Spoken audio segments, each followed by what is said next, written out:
Fis-seduta parlamentari ta' tnejn, id-deputat mexxej għall-affarijiet tal-Parlament tal-Partit Laburista Chris Fern talab il-protezzjoni tas-sedja biex ikun jista' jkompli jaqdi dmirietu.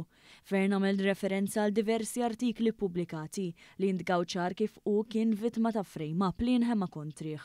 U qal kif dan il-frame-up sewa aktar minn 6 miljun euro bistejjer kompletament inventati.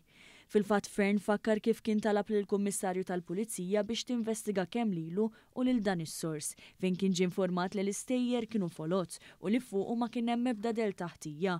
Qal li kompla jitlob lill-Kummissarju biex ikompli jinvestiga dan is-sors u jieħu passi skont il-liġi. Fern żied jgħid li dan l-attakk kien ikkoordinat u malin kemm fuqu bħala ċittadin, bħala rappreżentant tal-poplu u bħala deputat Prim Ministru u temm billi talab passi xierqa għal protezzjoni tiegħu ħalli hu familtu jiġu mħarsi minn kull periklu, għax jekk xi ħadd kien lest iwaqfu milli jaqdi dmirietu u jeliminah politikament jista' jasal jagħmel qar minn hekk.